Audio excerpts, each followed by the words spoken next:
faith fund thrive. And so what we do is we take churches and we help them transform. We help you write your vision. We help you actually take that vision and bring it to fruition. We make you actually able to set goals and actually have ministry priorities so that you won't be operating in what I spoke about yesterday, whoever was there when I said organized chaos, right?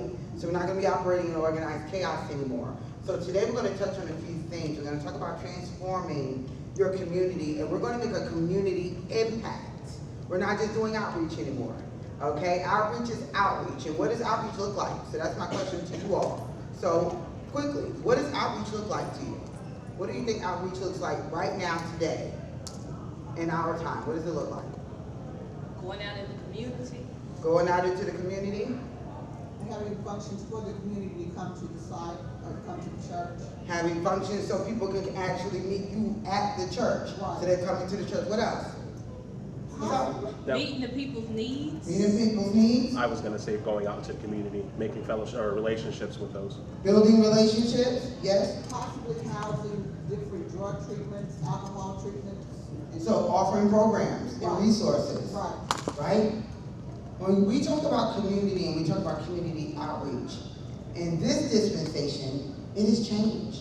Y'all remember the old way of doing community outreach? Y'all remember evangelism and outreach, right? When you knock on somebody's door and you introduce yourself and you might have invited them to church. If you're from my generation, I'm a Gen Xer, right? So you might have actually invited them to come to your church, gave them a little bit of information about who you are and what it is that you're doing and what your church is about and who your pastor is. You might have done that in several different ways. However, in this dispensation, knocking on doors is not as feasible as it used to be. Right? People answering their doors like they used to back in the day? Afraid to answer the door. Dangerous. They're afraid. Not only are they afraid, but after the pandemic, we were in a space of you stay there and I stay here. Very much so away from me. And the church normally doesn't operate that way, do we? We want you to come in, we want to hug on you, we want to love on you. So when the pandemic came, it was very much so, you stay here and I'm going to stay here. And it even went a little bit further. Now I'm going to stay here at home and I'm going to do church, right? Because that's where we were for a long period of time, right? And you stay over there, so now I'm really not seeing you. And if you were not set up during the pandemic to operate in a digital atmosphere, in that digital stratosphere, you probably lost a lot of your constituents, correct? Quick question. Are you going to be able to upload this one? Yep, I'm uploading everything. Okay. Dr. Williams is going to upload it right before the end of the council. Okay. All right. So let's talk about the call to ministry. The call to ministry is a call to engage with the world around us. Share the gospel.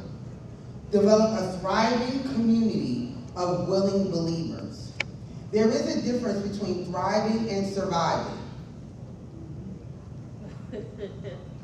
You might have a community, but is it thriving? Is your community thriving?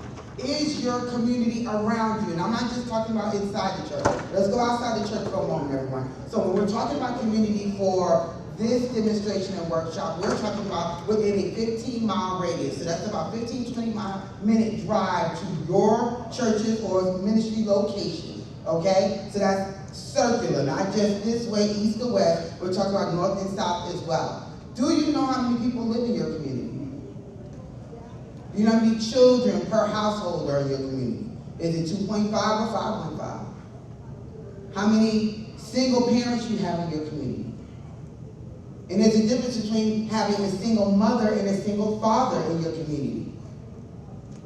How many caregivers do we have in our community, such as grandparents and aunts and uncles? So we're not talking about the actual birth, right, family. We're talking about the caregivers. Do you know how many of those are in your community? Do you know how many other churches are surrounding your church in your community? Do you know what they're doing? When was the last time you actually took an assessment of what was going on at somebody else's church? Because you might be duplicating efforts. For example, I'm from New York, I'm from Long Island. So, New York is a very populated, dense space, no matter where you go in New York. I haven't lived there for almost 18 years now, but I visit a lot to see my family. I go back and visit. And so every time I go, it just seems like it's more and more cars parked and more houses. And I didn't realize how population dense it was. Because, when you live there all your life, you don't see it that way. But when I moved to North Carolina and living there and living in the suburbs and, you're in that type of space, when I went back, I realized the houses was virtually basically on top of one another. In Baltimore, they're called row houses, right? So if you think of brownstones or something like that in the New York area, it's like that. Now, I grew up in Long Island. We had houses and we actually had grass and fences, y'all, okay? So I didn't grow up in the city. However, on probably every quarter of a mile, there's at least 2 churches. Now, factor that in a little bit more. Every quarter of a mile, there's at least 2 churches, the same denomination. Now, let's go a little bit further. Every quarter mile, there's at least 2 churches, the same denomination, doing the exact same thing. When are we going to take the opportunity to go beyond ourselves? Outreach in 2024 looks like this. It's not about my church. It's not about your church. It's about the body of Christ and advancing the kingdom.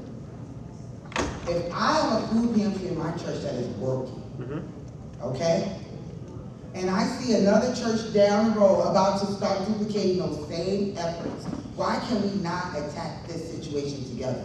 Right. Because are we trying to get rear ends and seats, or are we trying to win souls to Christ? We quote the word, we hear the word. Do we live the word? Acts 2:42 through 47 is one of my favorite set of verses in the Bible. And I'm going to paraphrase, but it talks about how they were able to win souls. They came together and they had fellowship. They broke bread. They shared the gospel. They prayed together. They sold what they had if somebody else needed. They provided a need. And they enjoyed what they were doing. But not only that, the word says that they were able to add to the church daily. What happened to that now?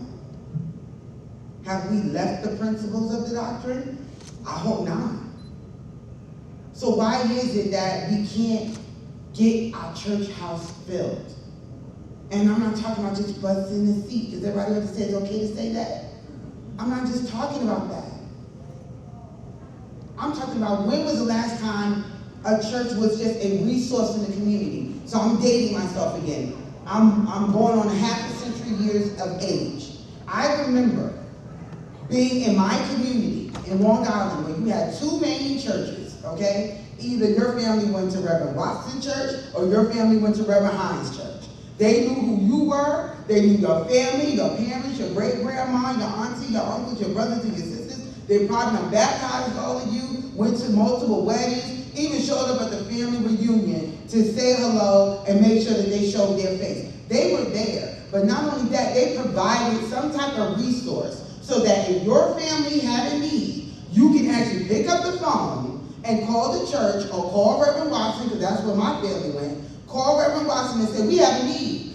So-and-so is sick. My grandma is sick. I need you to come pray. And they would get up and they would come pray. Okay, what else do you need? We need food over here. My auntie and them, they don't have any food. The house caught on fire. They don't have anything. The church will come with clothing and food and resources. When did that have to stop? I have a question. Do Yes. you think that it stopped when they took and changed the communities? Because I know where I'm from, where they tore down the projects and done switched it. So I just wanted, is that why the churches fell? Gentrification has a little bit to do with it, depending on what type of population you're in, right? So that's actually trying to change that neighborhood, right? And get mixed multitudes in that space, right? So that has something to do a little bit with it, but not really, because people still have volunteer programs. Yes. It changed when we quit getting to know our neighbors. That's when it changed. Yeah. I grew up like you did, and everybody knew everybody. Now, I don't want folks in my business. They don't come in my house. Don't be watching over here saying who come to my house. It ain't your business who come by. It ain't your business if my child is out here in the street and I go out there and say, baby, you don't play in the street. Get on the yard and sidewalk.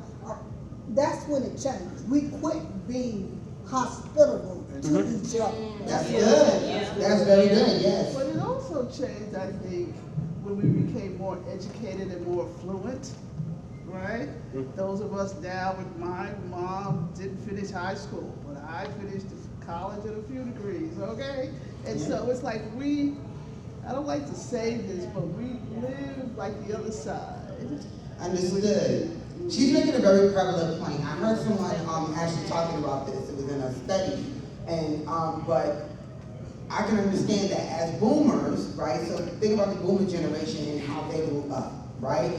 Boomers are different from Gen Xers. Now, Gen Xers, we lie right in the middle of that. You listen to your parents. You did what you were supposed to do. You went to school. You had to, be responsible and respectful. I was the latchkey kid. I was the youngest of my Gen X, right? So, you come home and you by yourself. I had 2 older sisters. I was a baby. But education was important. My mother grew up in the Delta of Mississippi. She had a 7th grade education, and she picked she picked cotton and had tobacco fields. She grew up in the back of the Delta. So when she came to New York, she came with no education. Whereas my father was different. He grew up in the mountains of Bluefield, West Virginia, and although he was a valedictorian, because of his race, he couldn't be valedictorian. But my father was very smart. So he pushed education, and my mom pushed education, and as she said, as we got older and we assimilated into this world, as young lady right here said, we now is hands off. Yeah. I remember when you left the screen door open all night. That's right. I remember that. I remember it's 11 o'clock at night, the screen door, porch light was on, and we were outside. I was telling my grandbaby, I remember when there was only one TV in the area,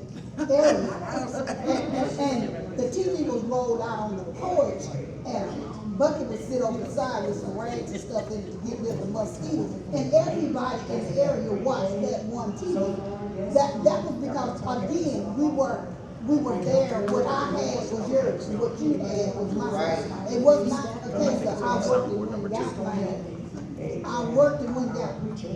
But I'm going to do this workshop, and it helps me if you talk Number about two, input number 2. No, over there. Is that all right? I'm going to open up with the word of prayer. Kind Father, we thank you for your goodness, your mercy. But you're absolutely right. It was not the case of where I went to work and got mine, and then go get them one. And we've gotten selfish with what we're being blessed with. That's what it all boils with. So you always seeing some really great things. I remember when TV turned off at midnight. Right? And the Star Spangled Banner came on. That generation before us, they don't have that, right? And so they have a lot of access to a lot of different things.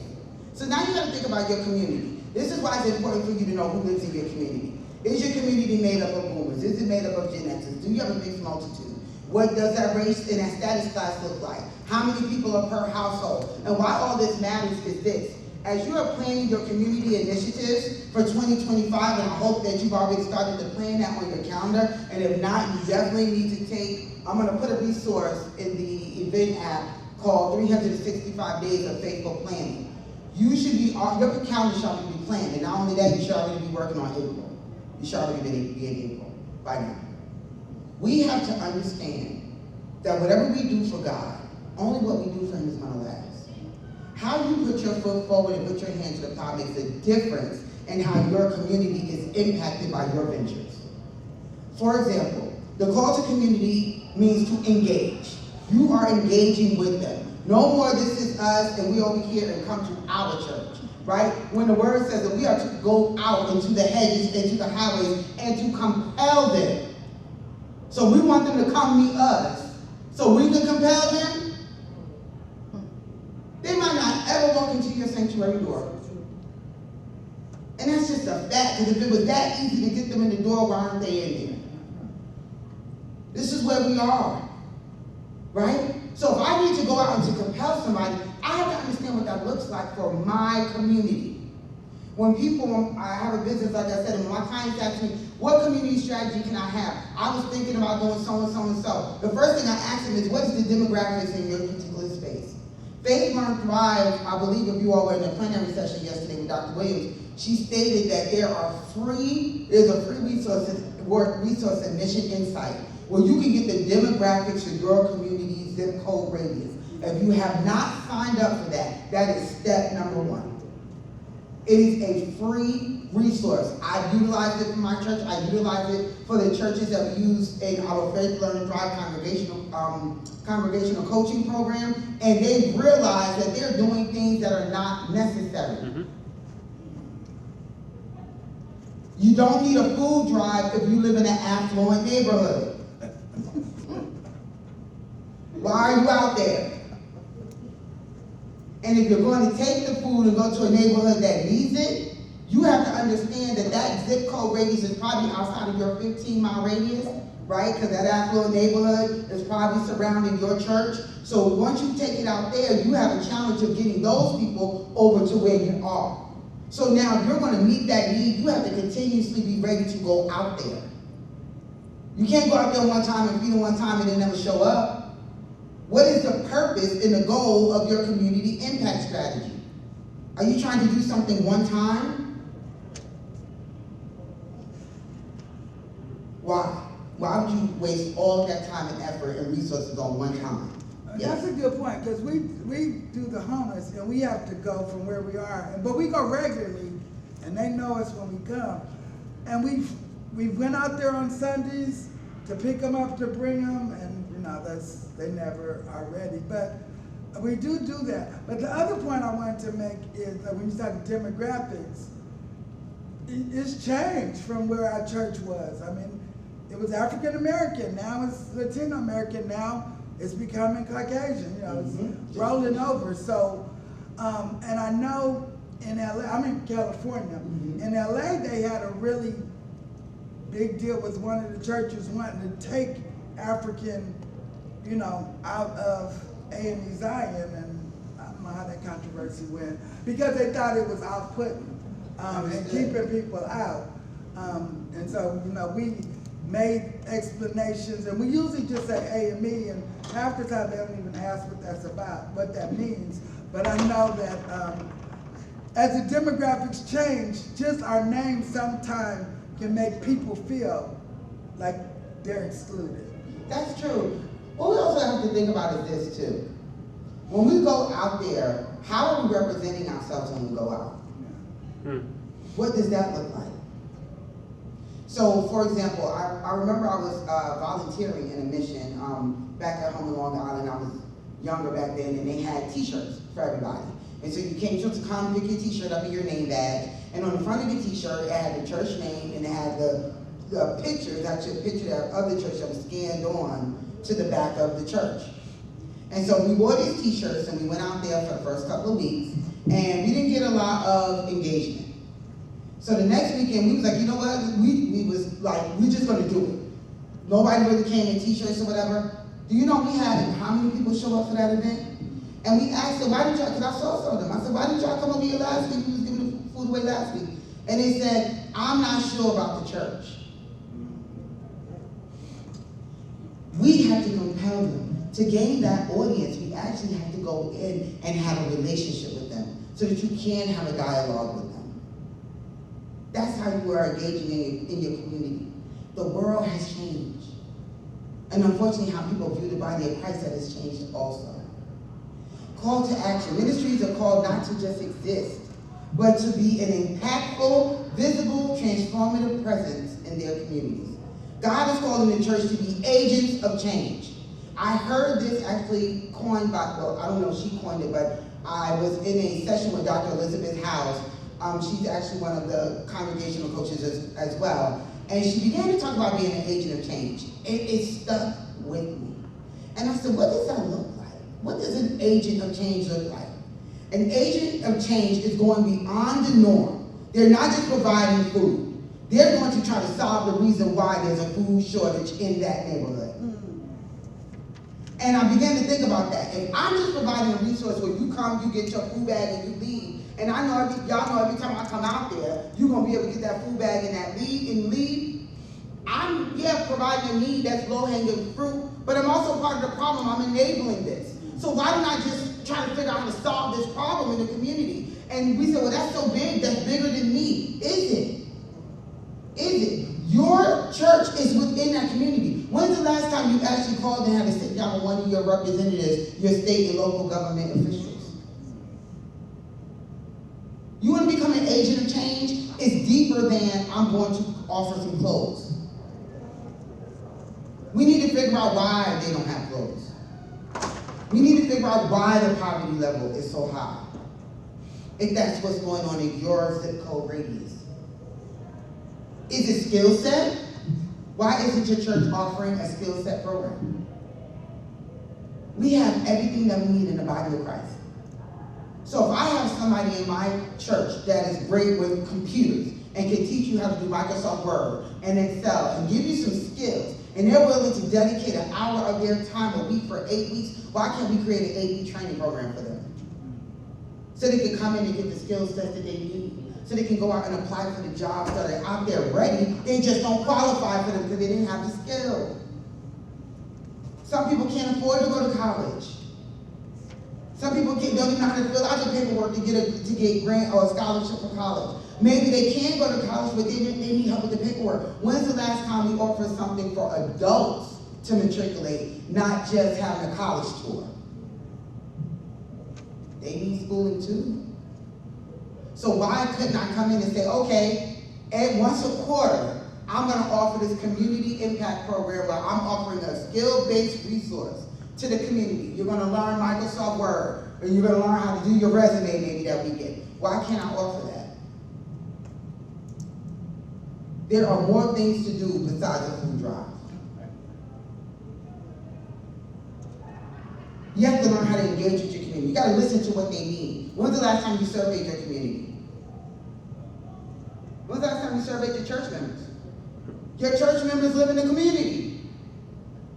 I used to live literally a minute down the road from my church. I'm a part of that community. If I was not a member of Praise Temple, I actually would be a member, technically, of this outside external community. I'm a part of that. Does my demographic line up with the demographic needs in that neighborhood? And then how do you meet my demographic?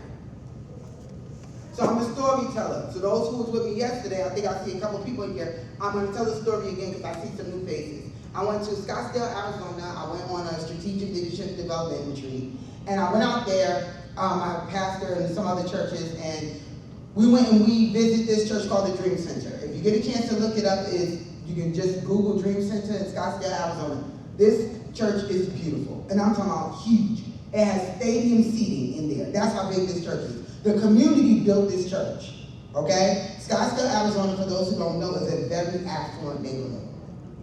I mean, we're talking about $2.5 million houses 10 years ago. So now we already know that's triple the cost now in this economy. And so they built the church, but they wasn't going to church. The church was empty. I mean, y'all probably, there's more people here right now probably than there was on any given Sunday. And the pastor didn't understand why the church was empty every Sunday. He was like, what is going on? So somebody said, why don't we just go and ask them? Why don't we just go ask them? So they sent a survey out to all the members they had on the roll that said they didn't come to the church or visited the church, and then they sent the survey via mail. And they began to see they got the same answers over and over again.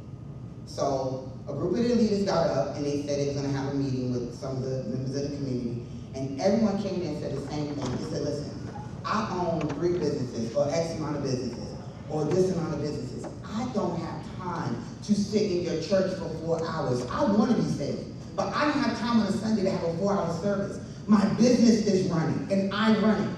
So if you can find a way where I can get God and be able to come to church, I'll be here every Sunday. They took that information back to the elders, and they said, we have to make a change. Because the people felt like they were being held hostage all day. And they felt it was rude to just walk out. You know, we put your thing up, right? And walk out. They said, we'll be here. You know what they did? They said, let's get them in the door. They went, they built in the front like maybe 2 times the space open space. They put tables and chairs in there. They put kiosks all around the place where they can go and they can give their offering. And they even built a little cafe coffee bar. They had game machines and coffee in there. And then 2 big Megatron TVs in the foyer. They left the doors of the church open. Whosoever will can come in. But it was free internet. You could come and you can work and you can get a service. They decided to have church service 3 times on Sunday, and that's it. 8 in the morning, 10 in the morning, and 12 o'clock. They had the choir, they did praise and worship, they took the offering, they had the word, and each service was only 1 hour. Within a quarter's time, the foyer was so full that people had no choice but to come in. And then they would be out there getting delivered and getting set free. They realized we need people out in the foyer. So they sent some of the leaders out in the foyer to work with them as God was working on their heart. And eventually people left them laptops and came into the service. They said, I can leave this for an hour. And they came to us and said, do you know now stadium seating, they still have to have 3 services because each seat is full? They made a change. They met the needs of their community. Are you willing to go that far for souls? Because that's what it's really about. It's about souls. Are you willing to go there? Are we too starchy to say, I'm not changing my church service? You should want God more than you want that money. That money is funneling that community. That money is funneling the resources that they take over to the other side of town and feed almost 3,000-4,000 people each quarter. That money is buying resources and scholarship programs. Do you know, because it's such a high trafficked area for human trafficking, because you're on the border, right? So you're in Arizona, you're on the border. So a lot of women go fall into that. Y'all know I'm talking about from 14 years and up. So they want to rescue them. So when the people come out, they need a place to go, they be on the street. They went and the same people in those churches, they bought hotels, old abandoned hotels, fixed them up, made the rooms beautiful. I mean, you talking about this. Made the rooms beautiful so that when the people come out from all that turmoil and chaos, they have a safe space to be. They hire security and put them at the hotel. So when the people came to take them back, they hire off-duty police officers and contractors to keep them safe, keep their children safe, offer them skilling programs and resources and help them enroll their kids in school. Those are the same people that said, I can't come to your 4-hour service. But they are making such a huge impact in that area that when somebody gets rescued, the police automatically drop them off at one of those hotels. And they take them in. We have to understand what it is that we are doing in 2025. Do you still want to keep doing the same thing? That's the definition of insanity, right? Doing the same thing, expecting different results. So let's talk about it. Let's talk about it. How are we going to become agents of change for our community? Oftentimes, ministries are busy doing work that God never assigned or intended for them to do. I'm going to repeat that. Oftentimes, ministries are busy doing work that God never assigned or intended for them to do. Now, I'm not saying the work they need to be done, but it might not have been for that ministry because they are following norms. They follow what they see. We have to encourage a culture of intentional decision-making that aligns with God's vision and mission for your church. So I'm going to ask the same question I asked yesterday. How many of you in here can quote your church's vision verbatim? Don't raise your hand. Don't look to the left, don't look to the right. Just look ahead. We won't know it's you. If you cannot quote the God-given mandate, because when you have a vision for your church, it's supposed to be God-given, right? So if you cannot quote the God-given mandate for your church, everything that you try to do for that church more than likely is going against the vision. You are basically in open rebellion. Because I'm going to meet you where the rubber meets the road today. Now, y'all might not want me back, but that's all right. You're open rebellion.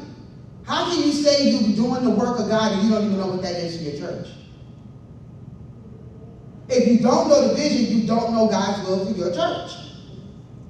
So you might be doing some things that God never intended for you to do, and you find yourself frustrated and spinning your wheels when God said, I never told you to do that to begin with. I called you to do this. We make it difficult. You need to visit your church's vision. If we have pastors and leaders in here, that has to be a mandate for 2025. You have to get it in their face, right here. They got to be able to repeat it. Because if they know what it is that God is giving you, then they know how to come and put their hands to the plow, and what they won't like to do what I like to call creating an Ishmael. You are creating something that God never told you to do. When you could have already had your Isaac. And now we got to deal with the Ishmael over here that you created.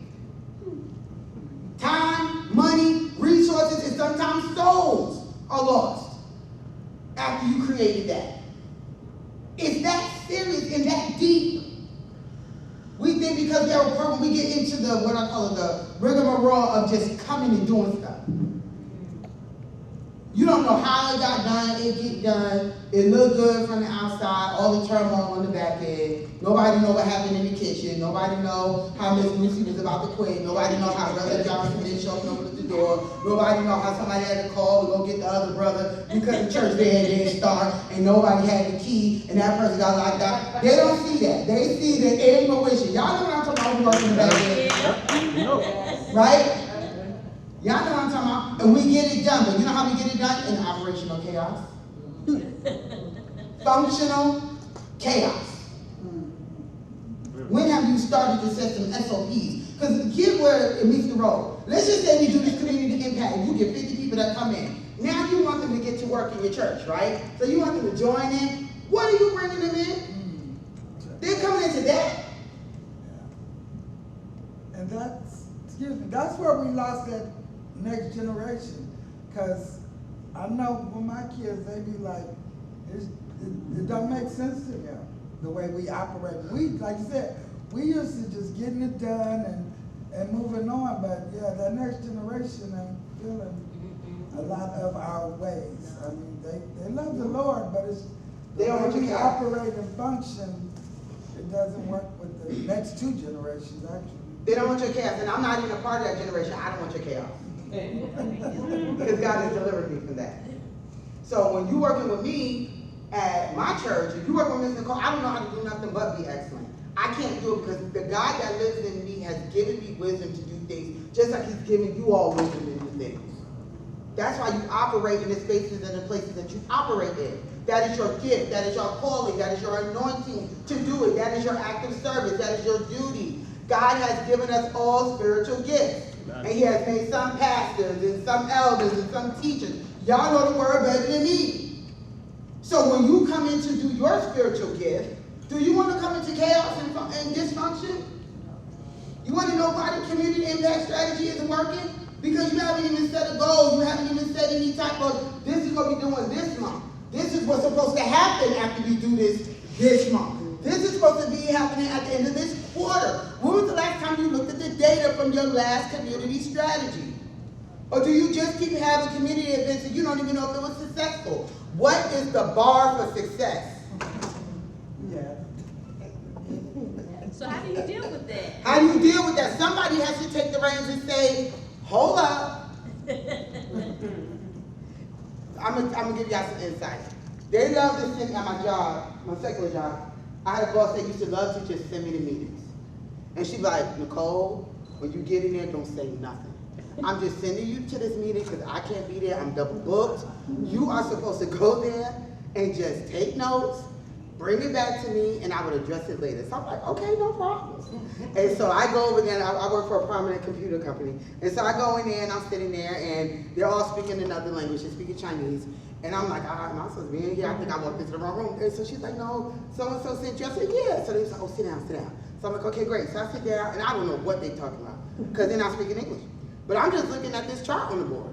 And I'm looking at the chart, and I'm like, and I see a huge error in this chart. And I'm like, oh no, should I say something? Shall I not say something? And so everybody starts clapping and cheering. It's like, yeah. And it's like, okay, we're gonna come back next week and we're gonna solve the problem on Tuesday. We solve the problem on Tuesday. We're gonna roll it out to everybody. Now they speak in English. I understand. They think they have solved this problem. They have not solved this problem. They got a bigger problem. About $5.3 million worth. And I'm sitting here looking like, ooh, should I say something? Should I say something? Should I say something? So they're getting them to leave, and they said, "Did anybody have any questions?" No. And here I go. Excuse me. Did anybody see on the chart X, Y, and Z? And I start talking about this chart, and it was quiet. Number one, they didn't know who I was. Number two, they didn't know who I was. And number three, they didn't know who I was. In my job, I'm only 2 months into the job. And so they all look at each other, and then the whole room goes into an uproar. They speak Chinese, they talking to one another, and then they said, "We're going to come back next Tuesday. You come too." God has given you the ability and even the authority to operate in this earth and activate in this earth in the spirit, in the anointing, and in the ministry, and in the calling that he has given you. None of you was here in the gift-giving committee before time in heaven when God was giving out gifts. He designed you before you even knew you. So you're sitting in the church with all these gifts, and you're doing this. When are you going to say, "Put me in, coach"? Yes.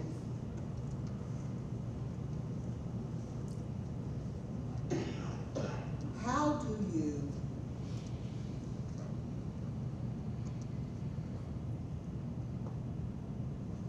you can say the words, but it's not received.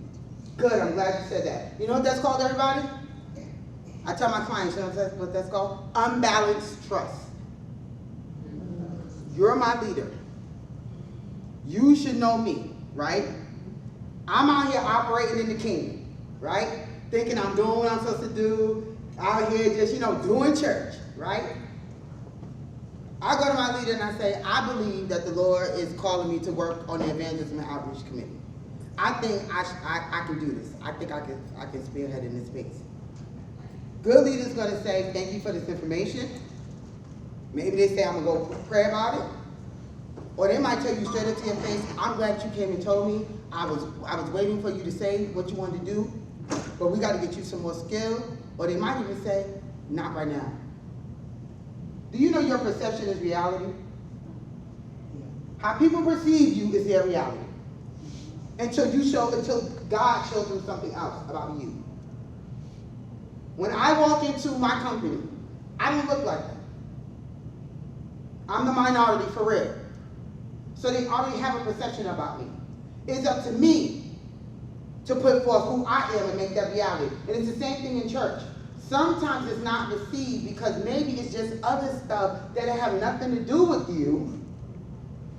But because it's funneling over here, can I say this? A lot of times, sometimes leaders deal with disappointment. Because they have relied on people to do stuff.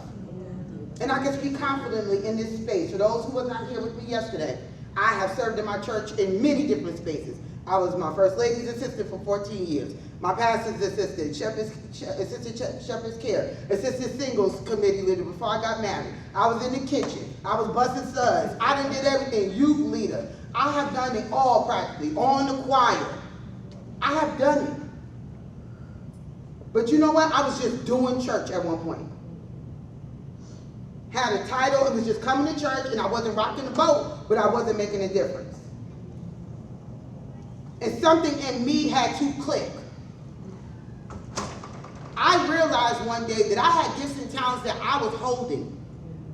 But not only that, because nobody knew what my gifts and talents were maybe at that time, how can I just bogart my way in that space? Sometimes you got to come and follow before we can lead. And we have to be okay with following. You know what following has taught me? If y'all was in here and we was doing the seminar and I was coming to, say y'all was all in one church. And let's just say sir back here was the pastor. And he invited me to come and train y'all on something. I'm not sitting no way in this front row. I'm going to sit all the way over there. Because I'm watching y'all. See, when nobody's looking, you. And you show up wherever you go.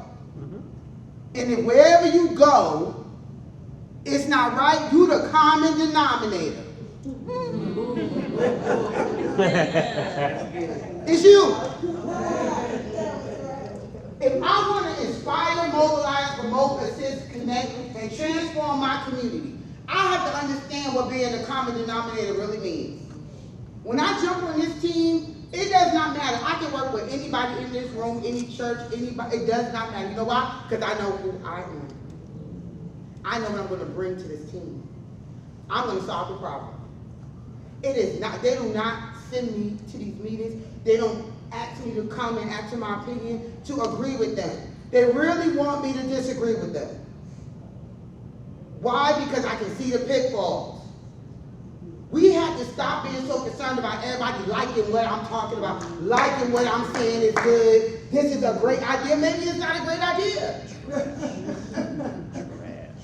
It's okay. You know how we say that in corporate? Let me give y'all some corporate jargon so y'all can bring it back. Let's table this for another time. That's a really great idea, sister. Let's table this for another time. It does not need the financial budget at this time. Because you're talking about doing something, you haven't even ran the numbers. The best thing that you can do when you're talking about creating a community impact strategy, run the numbers. Stop coming to pastors saying, I think it's going to cost about. I think and about are very unsteady words. Because when you say I think and about 1,000, add about $2,800 more to that. 48. That too.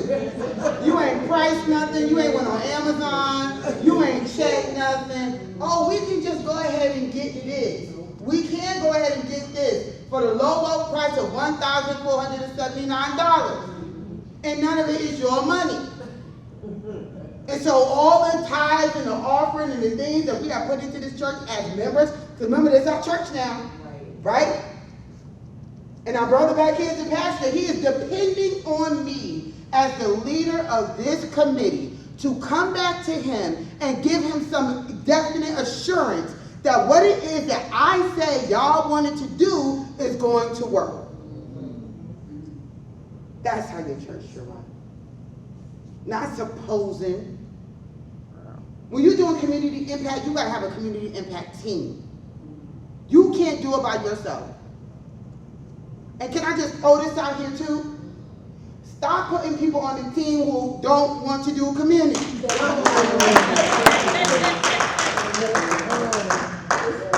That's it. Not everybody is meant to go to the hedges and the highways, but when they come in, we need somebody to do the inreach. And that might be where they fit in this chain. We are forcing people into spaces. What did I tell y'all? We are doing things that God never intended for our church to do. It should be done, just not by us. So it's the same thing with our members. We have to stop forcing people into a space because it's everybody should care about souls. We do. That's why I don't want you out there. Because I already know. You don't like kids. So why are we going to send you to the bouncy house location? And you cannot get offended, and I wish I had time to talk about this conflict, dispersion, and aversion. I wish I had time to talk about this, but we cannot get offended when people are actually telling us what we already know. You should be mature in Christ by now. When are we going to leave the milk and get the meat? We've been in here too long now. You mean to tell me if I'm over this community strategy, well, I gotta go with God. We okay with this? If I'm over this community action strategy, right? I done told brother back here, this is what we're gonna do. Now this is how y'all gotta come to your leader. You can't come to your leader with wrong nonsense, okay? So I'm gonna come to him with this presentation. I'm not gonna come just with words. Sometimes people just need to see it, okay? The paper might change, but at least let's lay out the plan. If you ever wanted to open up a business back in my day, back in the early 2000s, you had to have a business plan. And they wouldn't give you no money if you ain't had no real business plan. Most of us ain't wrote no business plan nowadays. You go get an LLC and you're a business owner. Congratulations. And your business just failed last week. Not even this week. It failed before you even got started. So now, I'm going to take it back old school. I'm going to come and say, Pastor, I have met with the team. Y'all are part of my team, right? So number one, we have all met. We have all come into an agreement of what we should be doing based off of the demographics that our brother back here pulled for us. Maybe from our Mission Insight program. So he looked at it all. He looked at the demographics in our 15-mile radius, our 15-minute to 20-minute drive space, north, south, east, and west, and it showed us that there is a need in the space for food. It actually shows it to us, okay? We're not just creating a food pantry because that's what everybody else is doing. And he went a step further and saw the nearest food pantry wasn't for another 30 miles. So that means nobody in our community is being serviced. So is this not a good plan? Right now we got a good plan. Did he create the plan? No. All he did was come and tell us information. We took that information and decided we was going to create a food pantry. I'm still not ready to go to pastor yet. Now I gotta ask y'all, okay, we're gonna make this food pantry. We know there is a need. We have to answer some questions first before I go to pastor. I gotta ask, number one, how many people is this gonna take to do? How often are we giving away food? Right? Because you can't go out there Saturday and you say you're gonna be out there every Saturday, and because it's Jubilee Day at the church, y'all don't show up the following Saturday. So you only made one Saturday and you didn't show up to the other Saturday. We can't do that, right? So, and when you talk about every weekend, do you know the level of commitment that is? You are taking everyone's free time with their family. They need that family time too. That's another reason why, I'm not going to go there, but that's another reason why maybe your volunteerism ain't working in volunteering, because you're taking all their time. Let's have a strategic plan. So we say we have the capacity in this space. We decided that 10 of us can do this venture, okay? So we're going to say this side over here, right?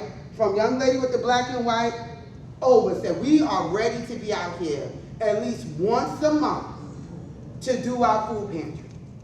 So now we got our workers. Does everybody understand that? Our workers should not do everything. We got all y'all. What y'all doing? Watching them? That's the I'm getting content. Listen, he taking pictures. Come on. Chicken. No! Chicken. Okay? So you got all them. They prepared to work. They got, now, this is what I would do as a good leader. I'm going to come over here and I'm going to say, what's your name, young lady with the blue? Yes, you. Shay. Shay, I'm going to say, Shay, you are now our community coordinator. You are the coordinator of this team over here. It is your job to make sure that if someone can be out there, that alternate is present. I'm giving her roles to do.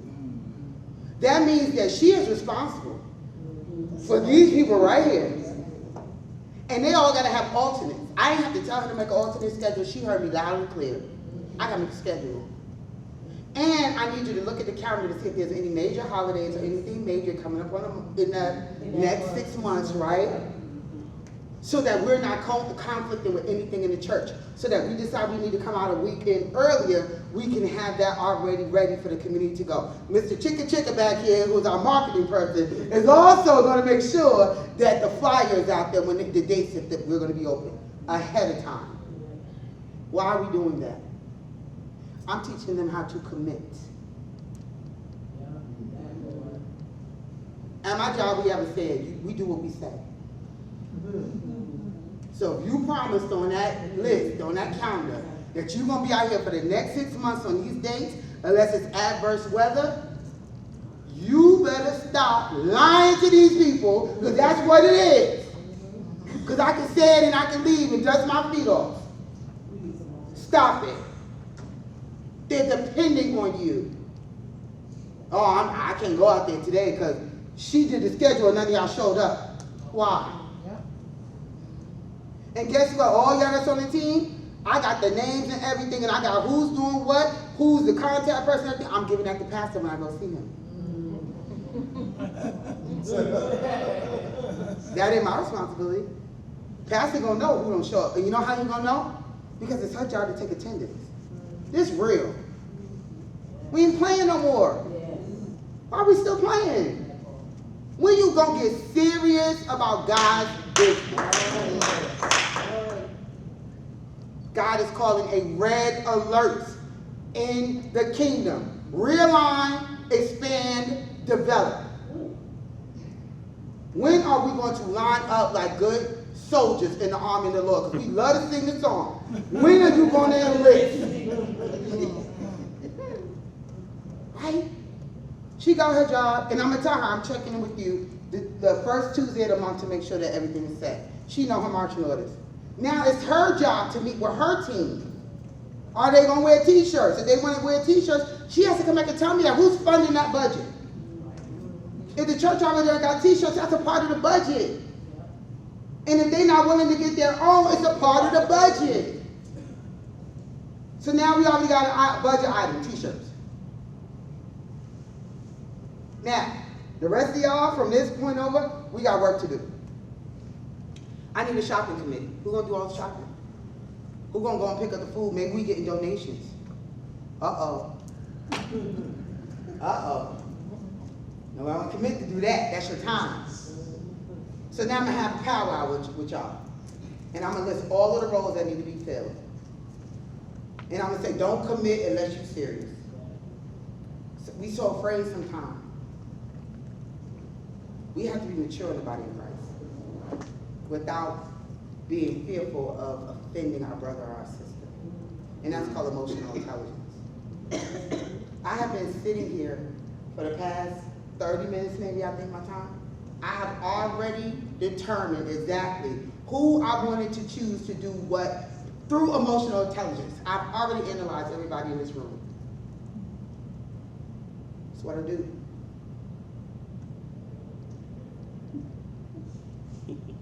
I know who I can call on right now. When was the last time you took the time to get to know the people that's around you? Because you know them, but do you know them? Or you only know the people that you hang out with, you cool? That's why I can work with anybody. So now I'm gonna say, we need somebody to go ahead and ask Interfaith Shuttle if they want to partner with us in this food endeavor. Because they be having 2,000, 4,000 pounds of food, and they be trying to give that food away. And ain't nobody want over to get that food. Why can't we partner with them and say we want to hold a 6-month partnership with y'all? If y'all bring the truck, we will disseminate the food. And sometimes they just want somebody to come get it. They got the pull. What y'all reinventing the wheel for? Spending money. Now guess what? Pastor gonna love that because all we got is t-shirts in the budget right now. We ain't gotta buy no food, Pastor. We ain't gotta give no gas money. We ain't gotta do none of that. We just gotta get some t-shirts. That's the difference in saying this budget now has gone from $125 to $900 a month. You get what I'm saying? And you gotta think about what your church is financially able to do.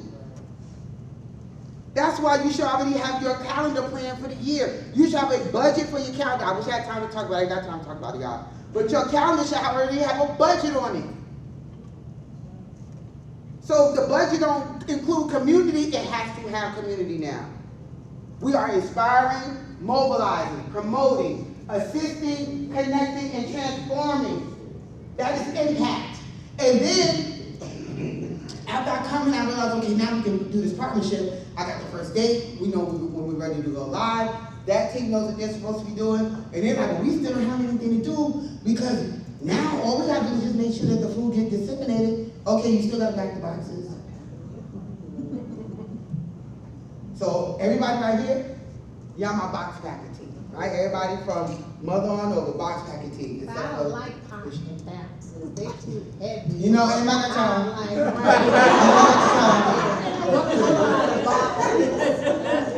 hear what she got going on? Y'all laughing?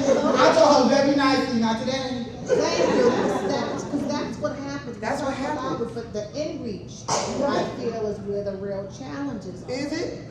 What's the challenge of in-reach? What's the challenge of in-reach? So, You don't got nothing set up. Immaturity. Immaturity? Thank you, that is. You ain't got nothing set up? Maybe you got the wrong people over your image department. Yes. I don't wanna work for her. I don't want to work with her. Immaturity. I don't want to work with her. Well, guess what? You don't have to work with anybody because you're going to sit right here until you get to work with her. You're not on the team. I used to have a team. I kid y'all not. I had the worst of the worst, y'all. I don't know where these people came from. And I was like, huh? And they was like, ooh, you don't want this team. And there was a team, it was a lot of gentlemen on this team. It was about, my team went from a team of 6. I was only supposed to be doing social media at the time at this one job when I first got hired. And then it went to like 20, 25. And so I was like, you don't want them people. They came downstairs. My environment was all quiet and serene. My 6 folk in there. Everybody knew the rules, the house rules. And here they come. Busting in there for the boy. Oh, okay. So I let them bust on in there. Yes. Let me see what y'all got going on. And I just watched. At the end of the day, I said, yoo-hoo. I picked my head out from the little thing. I said, hey, everybody, we got a team meeting. So they come over there. I said, hey, listen, I'm so happy that this team has evolved and expanded and that we have new faces down here. This is going to be a great opportunity for you. And that's exactly what this is, an opportunity. Down here, we have 3 house rules that everybody must obey. Number 1, we don't tell a lie. Number 2, you would never disrespect me, indirectly or directly. And you would never tell me what you're not going to do, indirectly or directly. Now, you can be here for as long as you want. But the moment that your work stops slipping, you're telling me you don't want to be here. You're telling me what you're not going to do. Now, this is my boat. And I would love to have you stay in this cruise ship. But if not, I'm going to give you a life jacket and I'm going to offboard you just as nicely. And then maybe we'll come pick you up again. But if not, it's bon voyage. But what were they getting out of it? You know what they was getting out of it? Very good question. Because they asked the same question. Why should I come in here with my pants pulled up? Why should I come in here and act right? Why should I come in here and be respectful? Why?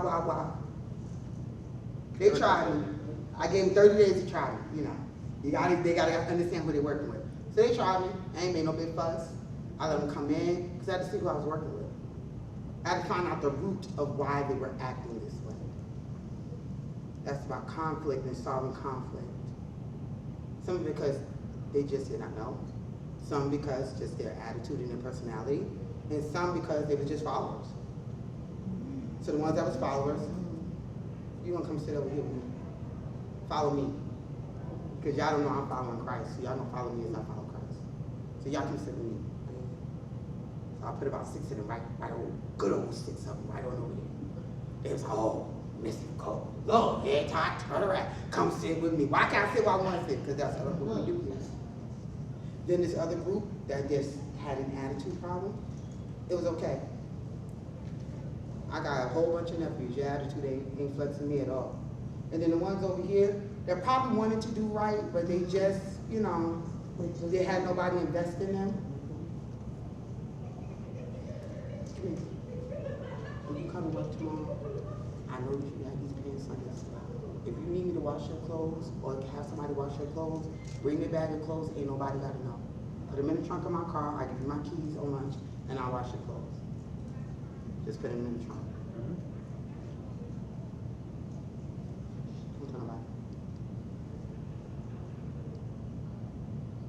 That team, that tried me. 5 of them resourced the first month.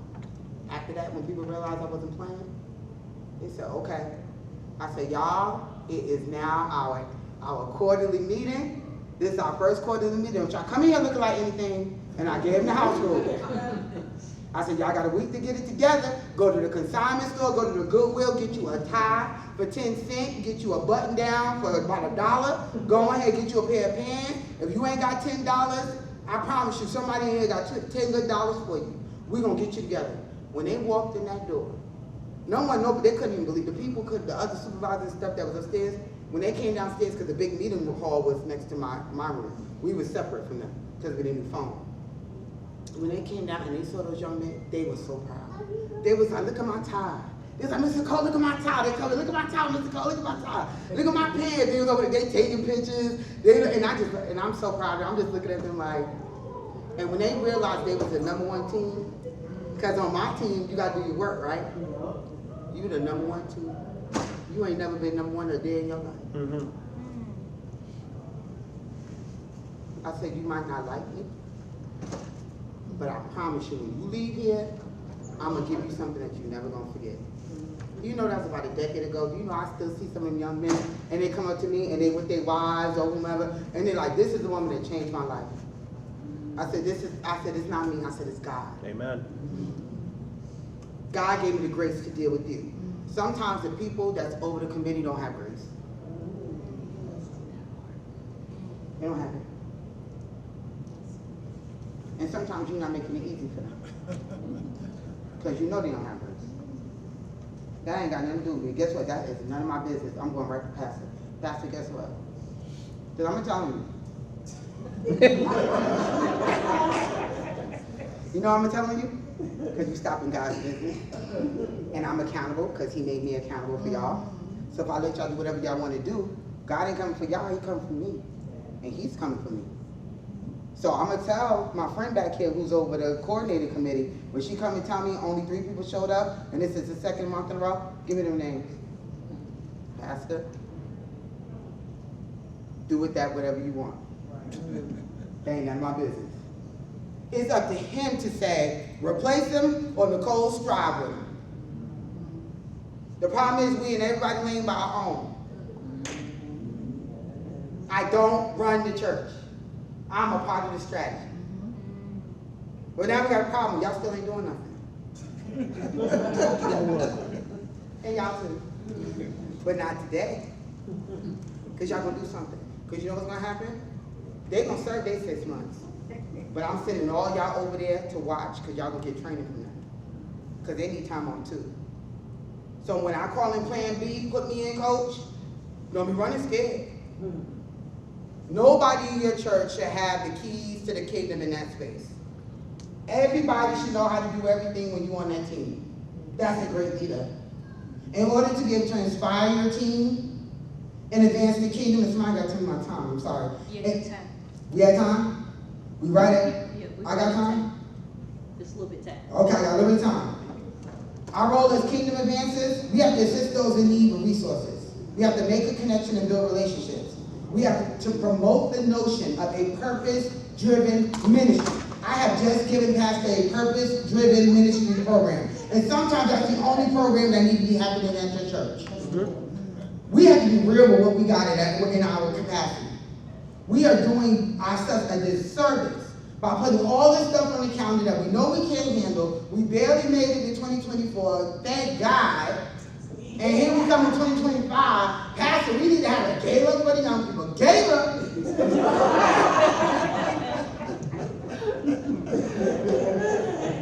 So when I go to Pastor and say, Pastor, they want a gala, and he's like, gala? I'm going to come back to God and say, Pastor said we need to table that. I'm going to use my corporate jargon on that. We have to table that. After me and Pastor looked at each other, was cracking up.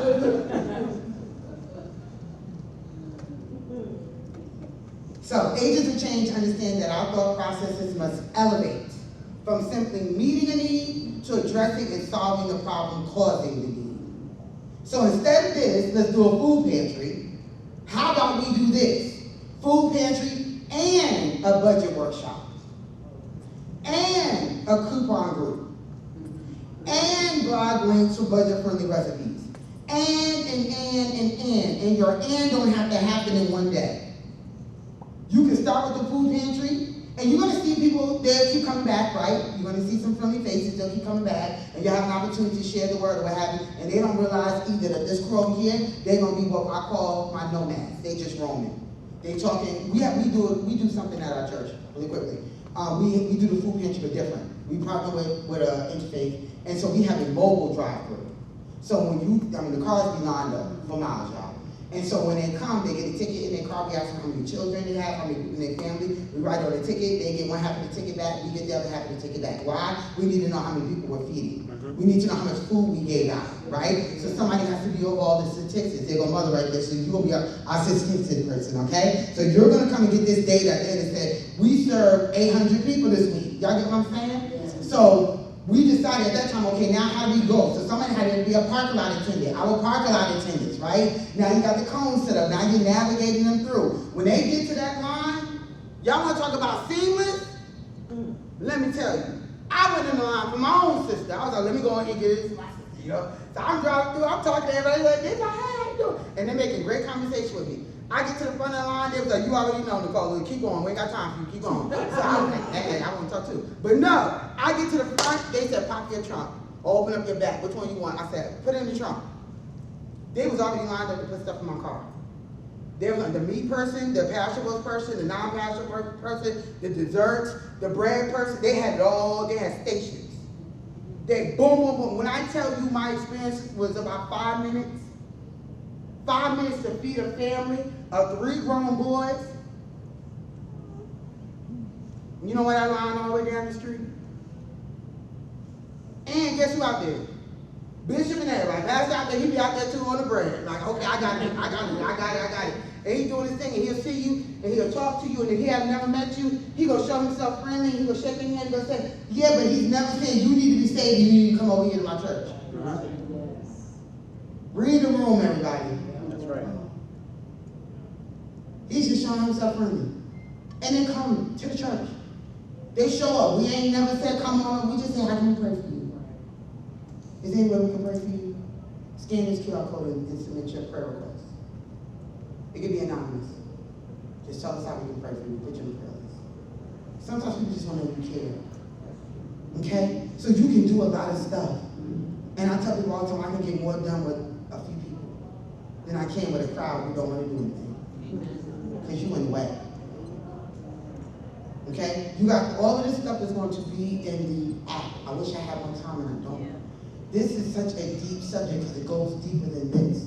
But some of the insight and the takeaway that you can take today is that you should not be doing any type of community impact unless you plan to be out there consistently and be committed. Do y'all know there's a difference between buy-in and commitment? Yeah. Buy-in means pastor said, okay, we can have this program, I'm going to tell y'all, and all y'all here is like, yeah, we do need a food pantry. But only half of y'all are committed to making it work. Right. You have to understand where your members are.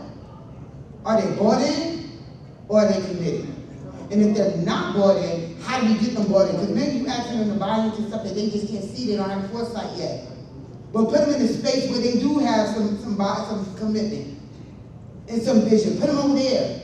You got to organize your community vision board. How about you make a vision board with your community? We want a vision board this and vision board that. Ask these mothers to come on out here if that's what's happening in your community and they have a situation with their kids and they need help. Ask them to put a vision board up. What would that look like for your family? Ask them to add to the community vision board. Make it big so they have a reason to walk into your door. And then once you see all the stuff up there, choose one thing at a time. You eat an elephant one bite at a time. You understand? Did y'all learn something today? Yes. I'm going to try to get some resources. So we are revamping these resources. We had temporarily put resources out there. They have to just throw it in the PowerPoint so it won't look like this, but when y'all get it, it's us, okay? So we're revamping all the resources, and they are digital resources. I know Pastor Gullinger has some administrative books, I believe. I have some whole PowerPoints that I usually come and do for churches, okay? I'm going to give y'all the keys, because now's the time. I want to advance the kingdom, all right? Yes, it's a part of my business, but no, it's free. Take it, okay, and run with it. I have a community impact strategy book.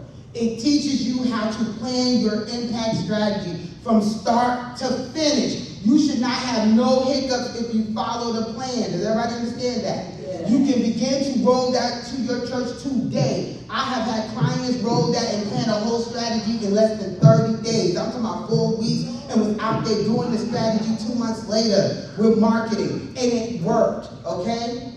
Take the time to activate in your church. If you do that, it's going to be infectious and other people are going to gravitate and do the same thing. Thank y'all so much for your time.